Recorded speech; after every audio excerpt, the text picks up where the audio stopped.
Gentlemen,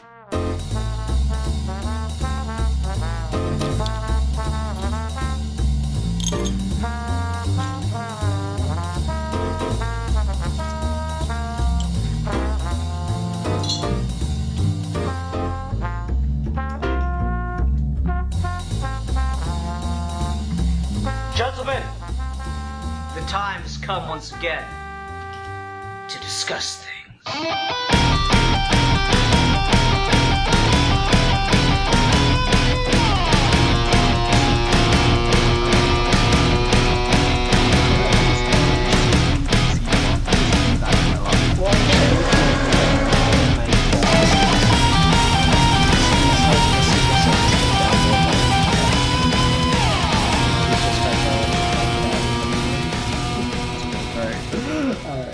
Hi everyone, welcome to another episode of Geeky Gentlemen. I'm Sid Part 2. Joining me today is... A geek for fun. Indeed. And today we're here to talk about Giganta, the DC Universe Wonder Woman villain, whose power is to get really, really big. So let me ask you this, Alfie. What do you know about Giganta? Prior to you ending last week's episode with we're gonna do Giganta, just the Justice League cartoon and some various animated appearances she's had. And even then, very bare bones, just clips and memories. So given that in mind, I went and looked around a little bit, and did kind of the advice I've taken from our sage, our prophet, Grant Morrison.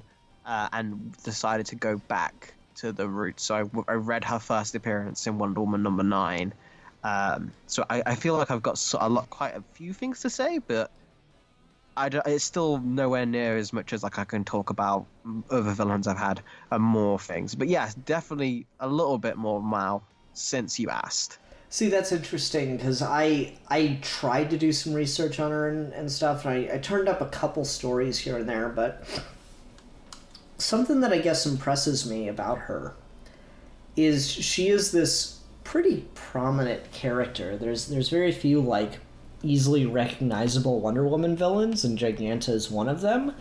But even then, she's kind of become such a background character, and is just in general more of a DC Universe villain, I think. That she doesn't necessarily have to be associated with Wonder Woman. But just there's so much like iconography, I think, around Giganta, and yet she's like, I couldn't find a Wonder Woman comic that just was like, this is a really good Giganta issue. Everything I found, she's like there as part of a gang, or she's like in the background as a threat. There's no like, you know, Batman versus the Riddler, Wonder Woman versus Giganta stories that I could find. And I think that's mainly because I'm sure there are, in terms of just her fighting them physically, but how she's been portrayed a lot of the times is as like a henchwoman or muscle in a larger story, so she won't even necessarily get like an issue dedicated. She'll just get like a scene. Yeah, and that's kind of disappointing, because I think she's got like a really cool, really refined look. You know, in the modern day, we've gone to like more of a jumpsuit or kind of like a very athletic looking kind of sports bra and shorts kind of thing. I'm okay with both of those, but I really do prefer the like very impractical, I don't understand how you have an animal big enough to do that with it, giant furkinis. I think those are really fun and just kind of like, I don't know, it's just kind of cool. It's got a cool factor to it that I can't quite get out of. Yeah, I feel like that's something that's always really useful with creating Goods of Rogues Gallery, is just that instant visual, that's what that character's about. that's what you can make the motif on about if you sell like a t-shirt or something. The same with like the Riddler's question marks or something. The moment you have something that instantly portrays what that character is from their design, I think Giganta, the more you go into the bodysuit realm, the more you kind of admit to the I have nothing to do with this character in terms of ideas. If she's just going to be the strong girl. You go to the more jungle look, and you tie it back into the roots. Very, very strange roots of the character, but roots none the same. I do think have some story potential of being the savageness and the primalness and the... I'm just going to quite out say it. She was literally a gorilla. Mm-hmm. Yeah. It's a very strange story. And, like, there's a scene in the Justice League cartoon, I can't remember who they're talking to, but Grodd's like, I've done wonders for Giganta. She was a gorilla. And you just see Giganta, like, eating a fucking banana, and I'm like, wait, what? And no, like, Giganta was a gorilla? And Doris Ghul has had... There's, like all Wonder Woman villains, there's like 3 versions of it because Wonder Woman constantly saves the person, and then we have to go back and do it again. But like the main one is Doris Ghul was like a brilliant scientist whose body was very frail, and she switched her brain into X. So at one point she was trying to switch her brain into Wonder Woman's body, but ended up in a gorilla, and then ended up putting her brain into a circus strong woman who just, by the way, had the ability to grow into giant proportions. And it's like, this is the most absurd comic book bullshit you can ever get, and I fucking love it for that reason. Uh-huh. I don't know. It's such a weird fucking kooky origin. You would think crazy scientist whose body is frail experiments on herself to make herself bigger and stronger, and then it has like crazy unintended side effect of literally making her gigantic. Like that would seem the obvious route, but comic books have to stumble and fall to get there. I mean, that's where she is right now, in New 52 wise, is that they've kind of streamlined the origin. But, I don't know, man. I feel like that's almost indicative of my biggest problem with the handling of Wonder Woman and her mythology throughout all of history. This isn't just a modern thing. I'm not trying to shit on just a specific modern run. I'm shitting on all of DC and how they've handled Wonder Woman. Is... just like they are embarrassed about Superman sometimes for him being weird, they really don't like Wonder Woman being weird. Mm-hmm. We never get Wonder Woman stories. Like, where do the places that Wonder Woman stories take place? They involve Steve, they involve the island, and they involve the gods, and then occasionally they involve some other things. Whereas compared to Batman, Superman, or even someone like the fucking Flash, there's just so much more weird extra mythology that you can throw around. And it's not like Wonder Woman doesn't have that. She certainly does. It's just not given that spotlight and other writers picking up on it and following it and developing it like that happened with those characters to kind of get to this point. It's just kind of been swept and redone, and every now and again, like, they cut a little bit. Like, Giganta, first appearance. She is an escaped gorilla that Wonder Woman captures, and then she bring it to a scientist, and the scientist is already testing a theory on a de-evolutionizer, and he uses it on Giganta, and that's how she's formed. There's no giant, she's just a very strong woman. And then we get to the next version of that, which is, okay, that's a little weird, just making up purely the thing. We get the origin you mentioned, where she's a scientist trying to cure a blood disease, add a bit of tragedy to it, and mad scientists in their hubris, da-di-da-di-da. Still kind of cutting the super weirdness of it. You're giving it a tragedy it didn't really need, because it's almost more fascinating when it's just this fucking poor gorilla that's been transformed without anyone now has to deal with this, but it's still a woman, and Wonder Woman can talk to animals. So the fact she has a villain Cheetah was already basically a fairy, but we're just keeping that going. I think that's fucking interesting. Like, it's weird, but hell, man, Batman doesn't have that shit. Batman's got plenty of tragic mad scientists. And then we go to the modern one, and it's just not even that. It's just she did a blood cure experiment, and then she got big. And I don't know, man. I feel like there's something in that initial origin. I really do. I think there's something very strong to be talked about. Wonder Woman dealing as a progressive, as someone trying to incite change, coming to face with, we've seen the worst of man, but here's the most savage woman possible. Here is a literal primal woman, and what does she think of this? She doesn't like what Wonder Woman's doing. Like, that's a completely different conflict. I mean, I guess it's just one of those things where, like, it feels very, like, kooky, just... I'm trying to think of how to phrase it, because I do like kind of the boundless levels of comic book storytelling, particularly in the Silver Age. I think there is something to that, but at the same time, sometimes it's too boundless and it just goes over to, like, cringe and, like, what? Like, laughable. I do think that the scientist who gets the result that goes too far is a bit more streamlined, and it's a bit you can still do, like, just the savagery things, particularly because for a while Giganta had this cool thing where she could get limitlessly big, but the bigger she got, the less intelligent she got, which I thought was kind of a cool little, like, caveat to the power.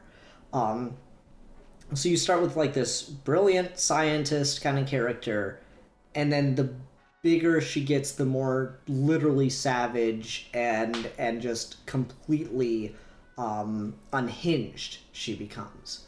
And I think that creates a cool dynamic that you can play with. The origin that I kind of really like, and I was just watching more of the series. We were talking about this before we started recording. I like the changes that DC Superhero Girls, the 2019 version, has made Giganta's origin.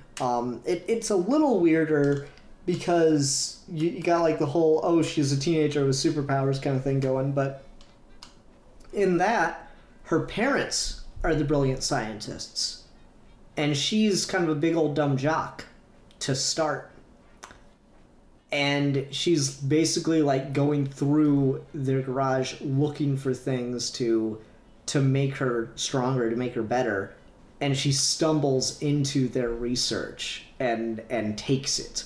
And it kind of gives her basically everything she wants, which is kind of a cool thing. So you're getting just the savage kind of, like, she is properly just a bully. The only problem I really have with Giganta in that series is she's become more Bumblebee's villain than she is Wonder Woman's, which is disappointing. But I do like that take as well. Mm-hmm. I think that's got some merit for it, especially when dealing with a younger version of the character. I feel like that almost has, like, a different edge to it, and a different relationship with Wonder Woman, when it's a fully grown woman versus another woman, versus Wonder Woman almost having to deal with something that's just like a youth who's been at the misfortune of others, which almost, in a way, does lean closer to the gorilla thing, because there's more of a sense of helplessness there. Mm-hmm. I think so. I don't know, it's weird to me that, like, you've got this character who is very iconic, and I mean, she was just in the recent Wonder Woman animated movie, Bloodlines. But she does seem to just fall back on just being there to be strong and just want to fight. And it's kind of disappointing because, I don't know, it's a really fun power set. I like growing big as just a power set because it's just like, particularly with superheroes that actually give a shit about people, because then you can play with alright, well, I can't just punch them because then they'll fall and crush a building or something. I think it creates an interesting dynamic, and it's just a cool fucking visual. It's like the most quintessential, stomping through a city kind of visual you can get, which is always fun. Mm-hmm.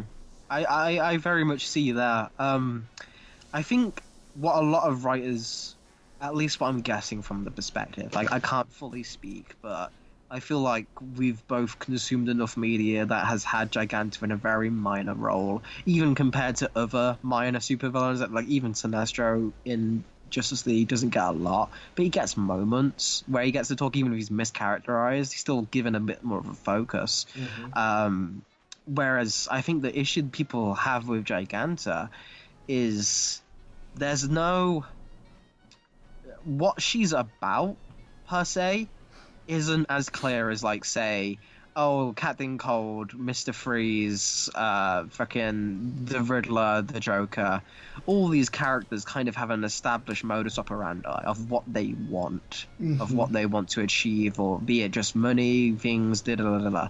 And then you let their colourful powers play off the hero. It's the core of the superhero genre, and it's a tried and tested one. You don't need to have a big philosophical battle. You just need to have, what does a character want and what does a character need? And you're good to go to the races and just have fun with the powers.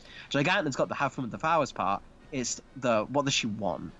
And I mean, I think, I think that is like a problem across the board with Wonder Woman's villains. Cheetah has been everything from a jewel thief to like agent of an evil god, and she's run the fucking gambit. Dr. Poison's been a billion things. Dr. Psycho's been maybe not as much. Dr. Psycho might have like a pretty clear through line, but like a lot of Wonder Woman villains. I mean, even not even just villains, a lot of Wonder Woman characters are all over the fucking map with what their desire is. The gods, like almost writer to writer, the Greek gods take on a completely different tone. Sometimes they're benevolent and all caring, and they're sending Wonder Woman into the world to be their champion and to save humanity, and sometimes they're petty and evil, and it's all over the place. I think that's because it's not that Wonder Woman doesn't have a fan base, it's that Wonder Woman doesn't have as vocal a fan base as other characters. When someone does something with Batman that the fans don't like, there's always outcry. When something happens with Superman that the fans dislike, there's always outcry. When something happens with Wonder Woman that the fans don't like, there's some, but usually it just kind of dies down and the fans skip the book for a year or two until a new creative team comes on. And it's very unfortunate that it has to keep happening that way. It's one of those things that I hope, as many problems that come with the Wonder Woman movie, I think the biggest thing from that has been DC has recognized that in just public perception wise of their three main heroes, Wonder Woman's the one who's the golden child at the moment. At least from that, and like the latest movie as well is getting all the buzz. The Batman's really going to turn that around, because every time a new Batman movie that does, but for now, just from the fact that they're reorganizing their timeline to make Wonder Woman their first ever superhero instead of Superman, says a lot about how much they want to kind of cash in on that. And it is from a very business perspective, but at the end of the day, that's just how comics work, and that's just how these characters... It's why Batman consistently gets such good runs, is because the best creative teams get put on his books purposely. It's why Superman doesn't get as many runs, because they specifically tell the good creatives, no, you can't work on Superman, we want you here. Yep. Like, it's one of those things that hopefully it means Wonder Woman will get that treatment, but it's just a shame seeing characters with potential like Giganta, who it is there. Like, again, I was shocked at because I read old comics now and again, and as much fun as I have with them, I'm all too familiar that, yeah, a lot of them are just... you have to take it with a certain view. They're not meant to be read by modern day standards, and as much as it isn't, just from sheer terms of what fucking happens, Giganta's first story is like fucking top 10 introductions for villains, because she shows up as a gorilla, she gets transformed to a human, de-evolutionize a way that transformed, this should totally be her gimmick, gets knocked over in the process. She takes it, and then she de-evolves like fucking the city around her to where like dinosaurs are running around and saber-toothed tigers, and then Wonder Woman has to save Steve Trevor from a dinosaur, and then she uses the lasso of truth to wrap around its neck and fucking ride it, and then she fights Giganta, and it's like the dopest shit. And I'm just like, this should be Wonder Woman's fucking sick, guys. Look at this shit. This was issue 9 Yep. of 1942. Are you fucking So that'd be shitting? an original Marston issue then. Yeah, it is. She's one of the. She's like the equivalent of like, the Joker with his fucking initial story being so like just ingenious on a. You can dissect the dialogue, but if you just break down the plot, that basic plot structure holds up today. Just let a modern writer. When the Man Who Laughs equivalent getting for Giganta, I'll fucking write it, because like holy crap, Wonder Woman fighting T-Rexes in a prehistoric city is what I need, but. That's weird, right? That's not safe. That's messy, and that's not. I don't know. Again, I think that's entirely the history of Wonder Woman. The second Marston died, they removed all the weird kinky shit from the book, and like, there's an argument to be made that like Marston went a bridge too far. There's a lot of the like imagery of chains and stuff he'd argued was in reference to the women's liberation movement of his youth, and it's certainly there, but at the same time there's issues where Wonder Woman's getting tied up every 2 to 3 panels, and it's like so much bondage that it was clearly just like fetishization. Giganta's first appearance as a human female is fully naked, just covered by rope. Yeah, exactly that. Like the bondage imagery probably went too far, and so like there's probably a need to take some of the kinkiness down. Especially given that it was marketed to children, but like to the point where the second that Marston passed, they're like, okay, just have her hook up with Steve, and she's just gonna do what Steve tells her now, and that was just fucking slapped in the face to everything that Wonder Woman was about, and so that really is the history of the character, unfortunately, of just she's too progressive for the times, and now they're kind of having the opposite thing where the times are so progressive that Wonder Woman's in a lot of her popular portrayals is somewhat coming off as more conservative in weird ways, which is disappointing. But yeah, Giganta's just, I don't know, she's got like this cool thing. I think the thing I definitely want to talk about, I don't want to miss out on, is just my hot take, which is if you want to create a Wonder Woman villain, make a fetish into a villain, because it works so well with so many of like Wonder Woman's world, and Giganta is just there with like the idea of the vor gigantic fetish kind of thing. I think it's really fun, and I think it's stronger when you play into it as opposed to like trying to be ashamed of it and try to like sweep it under the rug. I think the stuff I like with Giganta is when it's like, yeah, okay, she's a giant woman that can treat people like toys. What do you do with that? And I was reading an issue of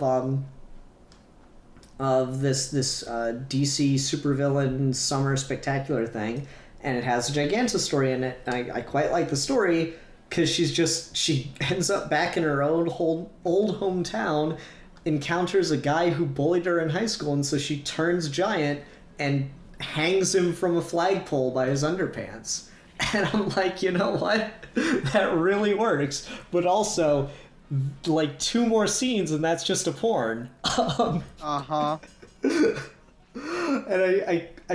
don't know, I dig it. I dig when you play with that line, you play into it, because part of the world of Wonder Woman is to confront some of those ideas of sexual deviancy and stuff, and kind of get into it. And I think you can create interesting stories from that don't have to feel like everything else. Like you mentioned, like, oh, Captain Cold and the Riddler and all these. Yeah, those stories are all great and stuff, but they do always feel very samey. Which, you know, okay, bad guy gets beaten up and then taken to prison, or da-da-da-da-da. Whereas Wonder Woman's always got this thing of, like, extending a hand of trying to come to terms, which I think, again, if you view a lot of her characters as some kind of like sexual fetish made into a character, is saying something. It's like, okay, so here's this weird thing that's deviant and it could potentially be harmful. Here's ways in which it could be harmful, but as long as we acknowledge those and take steps to steer away from them, it's totally fine to integrate in with the norm. There's no reason to be ashamed of it if you feel this way. You don't have to be like bad if you have these kinds of feelings.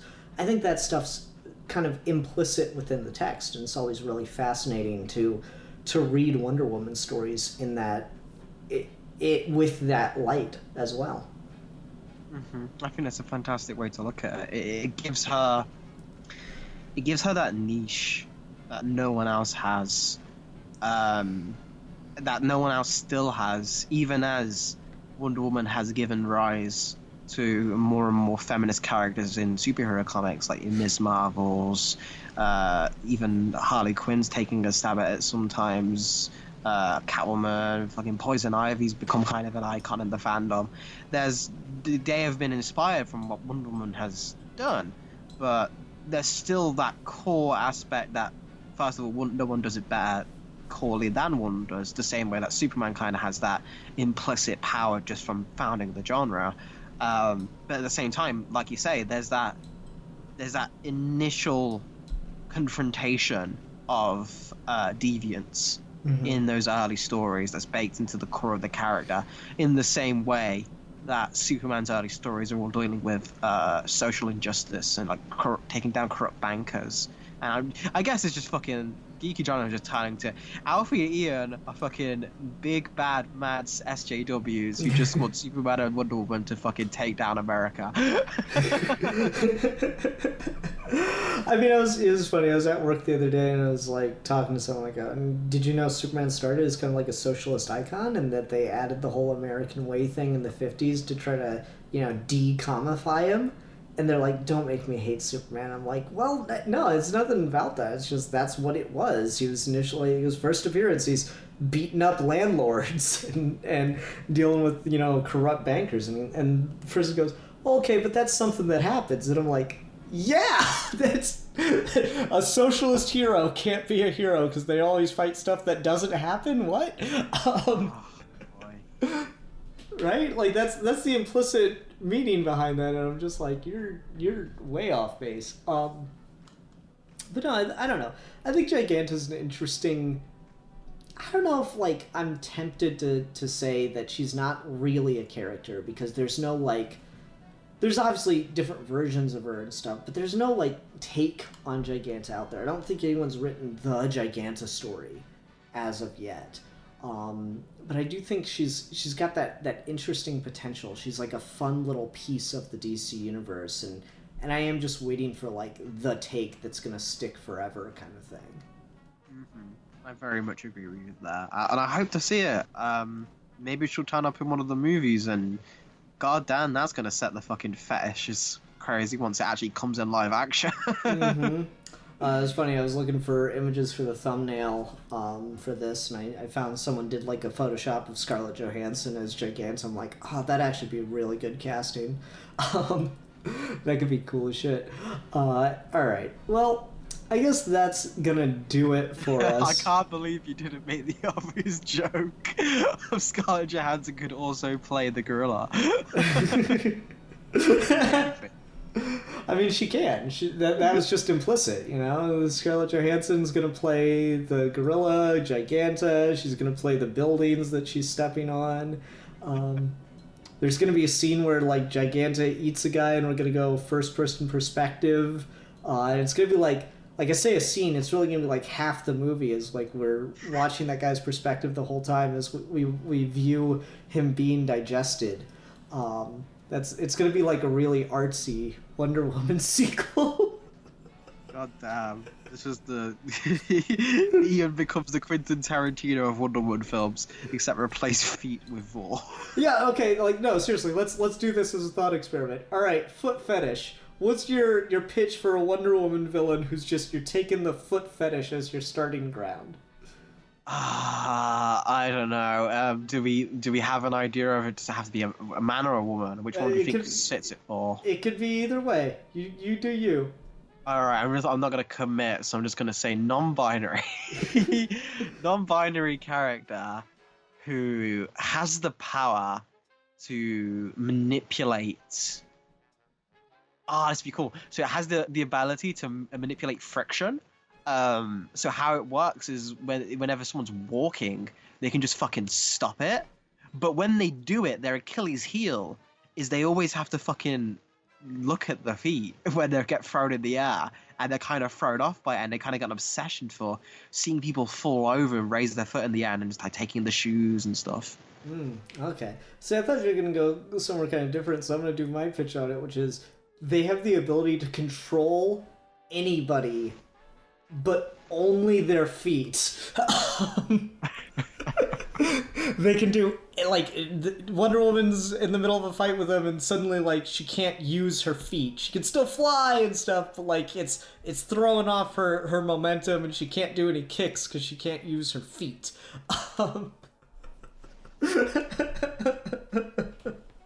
I mean, it's there. I think if we workshopped it a bit, we could actually get something between those two. I know, right? Alrighty. That was fun, man. I always enjoy these lesser known characters, these less popular characters. We get to some weird places, which is always fun.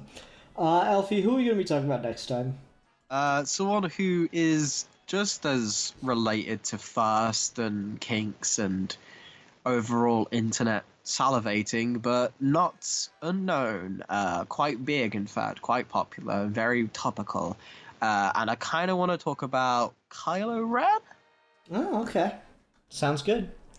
All right, everyone. Thanks very much for watching. Until next time, I'm the Philosopher. And I am the champion of the oppressed. And we are your geeky gentlemen. And we will be discussing things. And gorillas. And gorillas. And feet. Show feet.